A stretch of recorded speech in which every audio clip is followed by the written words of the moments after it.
اب تصور کرو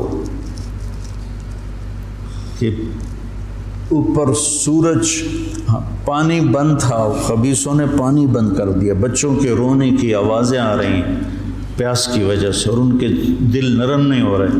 پھر آپ نے حضرت عباس بن علی کے ساتھ ایک دستہ بھیجا، جنہوں نے لڑ بھڑ کے کوئی 30 کے 32 مشکیزیں پانی کے بھر کے لے کر آئے، لیکن وہ کتنی دیر چلنا تھا،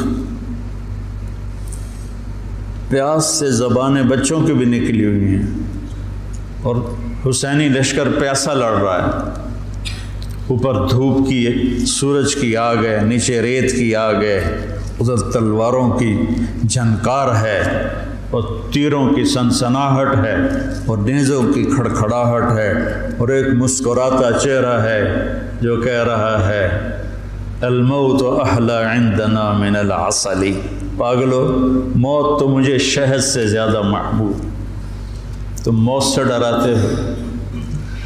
تو یہ لڑائی کیا لڑائی تھی، 72 آدمی 5000 سے کیسے لڑ سکتے تھے، جان ہی دینی تھی۔ تو انہوں نے پہلے ان کے گھوڑوں کو بیکار کر دیا، گھوڑوں کو، شمر نے کہا ان کے گھوڑوں کو مارو، پہلے گھوڑوں کو مارا تو سارے پیدل ہو گئے، پیدل ہو گئے تو پھر گردنیں کٹنے لگی۔ حر بن یزید نے جب دیکھا کہ یہ تو واقعی لڑنے لگے ہیں، تو اس نے عمرو بن سعد سے پوچھا تم واقعی لڑو گے؟ کہنے لگا ہاں۔ کہنے لگا اچھا میں گھوڑے کو پانی پلا کے آتا ہوں جنگ شروع ہونے سے پہلے، اور گھوڑے کی لگام اٹھائی پانی پلانے کے بہانے، اور آ کر حضرت حسین کے قدموں میں گر گیا کہ مجھے نہیں پتا تھا یہ بدبخت آپ کی جان لے لیں گے، میں معافی چاہتا ہوں، میں اپنی جان کا نذرانہ آپ کے قدموں میں پیش کروں گا۔ ان کا بیٹا بھی ساتھ آ گیا، باپ بیٹا دونوں شہید ہوئے، اور وہ حضرت امام حسین کے ساتھ مل کے۔ تو ایک ایک کر کے جب سارے شہید ہو گئے تو پیچھے اہل بیت رہ گئے۔ تو پھر علی اکبر آپ کے بیٹے نے کہا ابا جان میں آپ کو مرتے دیکھ نہیں سکتا، میں چاہتا ہوں میں آپ سے پہلے مر جاؤں، میں آپ کو نہیں دیکھ سکتا مرتا ہوا۔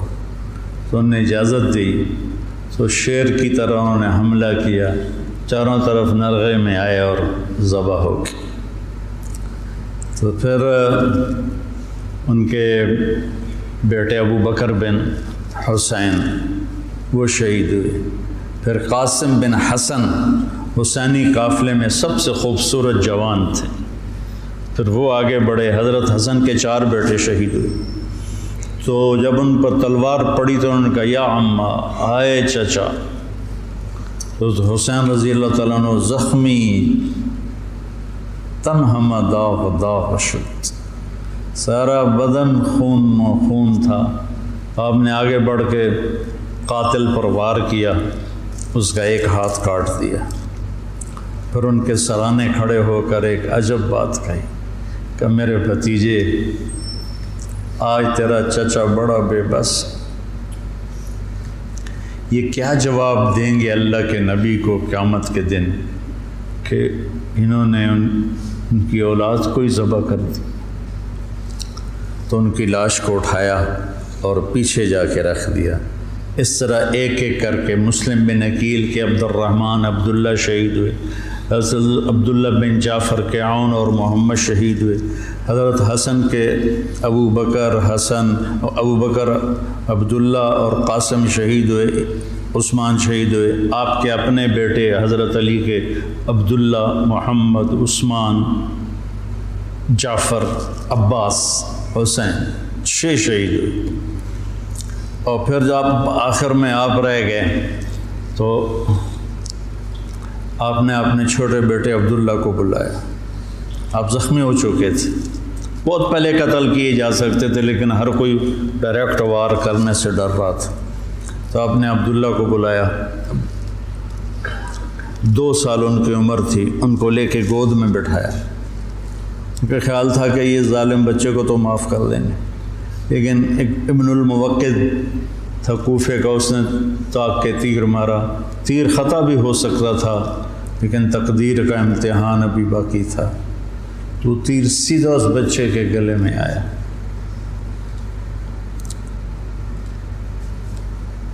ہم یہ تاریخ بھلا دیں۔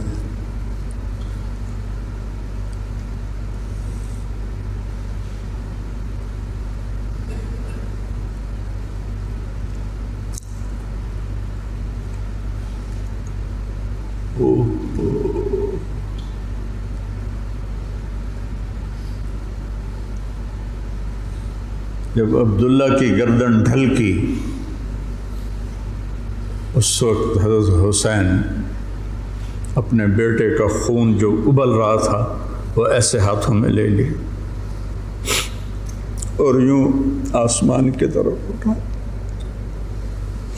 کیا حال ہوا ہوگا اس وقت زمین آسمان کی مخلوق، آسمان کے فرشتوں کا۔ اے اللہ،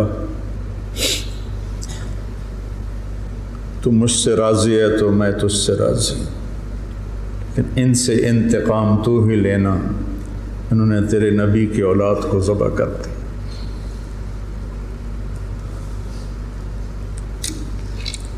بیٹا میں مرغا ذبح ہوتا ہوا نہیں دیکھ سکتا، وہ جانوروں کی قربانی پہ جانور کے اوپر کھڑا ہونا ہوتا ہے۔ میں ایک دو قربانیاں دیکھیں، پھر مجھے ہمت نہیں ہوئی، میں پیچھے جا کے بیٹھ گیا۔ اور یہاں بچے سب، اور 2 سال کا بچہ کتنا پیارا ہوتا ہے، اور اس کے یہاں تیر لگے اور وہ آہ بھی نہ کر سکے، اور باپ کی گود میں اس کی گردن ڈھلک جائے۔ سوچو تو صحیح۔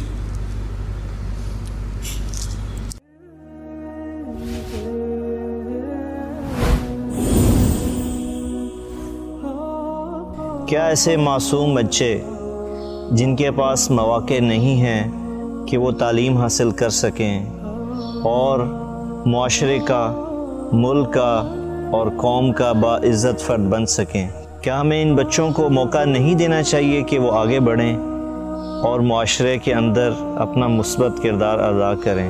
اگر ہم نے ان بچوں کو موقع نہ دیا تو یہ بچے اسی صبح و شام کے آنے جانے میں اپنا مقام کھو بیٹھیں گے۔ اسی لیے MTJ فاؤنڈیشن لا رہا ہے یتیم اور غریب بچوں کے لیے اسکالرشپ کا پروگرام۔ اب ہمارا بچہ پڑھے گا، آگے بڑھے گا اور انشاءاللہ سارے جہان کو منور کرے گا۔